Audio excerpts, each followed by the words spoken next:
Udaberrian ez zuen euri nahikoa bota eta maiatz eta ekainean kazkabarra izan zen. Horregatik, olibondoak ez duten nekazariek nahi adina fruitu. Eltxo Izurriteak ere olibasko hondatu ditu. Piedra que castigó en junio. Kazkabarra ekainean, eltxoen gaixotasuna uztak ez du iazkoarekin zerikusirik. 30–40 gutxiago jasoko da. 30–40% de cosecha menos. Pero para mí está siendo la peor de las 18 años que llevamos aquí trabajando. Niretzako 18 urteetatik gogorrena izan da. Eta orain, Eltxo Izurritea. Una plaga de mosca al final.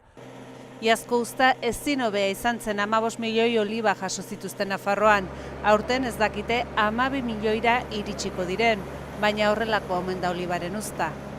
Es corta este año, pero porque Aurten motza da, iazko handia izan zelako. Hurrengo urtea berriz, historikoa izango da. puede pasar, pero el año que viene se calcula que será otra vez histórica. Dena izan dute kontra udazkena izan ezik, epela izan da eta horri esker oliba gutxiago jasoko den arren kalitatezko olioa egiten ari dira.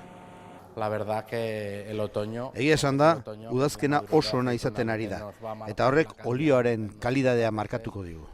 Como te decía, está siendo muy bueno. Egun hauetan olio errotak pilpilean daude, oso garrantzitsua da olibak hartu bezain laster xehetzea. Era horretan urrezko likidoak bere ezaugarri guztiak mantenduko ditu. Gutxiago egongo denez, prezioak 25 gora egingo du. Olio litro bakoitzeko orain baino 50 zentimo gehiago ordainduko dira. Se calcula pues 50–60 céntimos, que será lo que más o menos será el precio que nos vayamos al mercado. Uztak goiz hasi dute biltzen eta abendu erdialderako ez da olibarik geldituko Erriberako zuhaitzetan.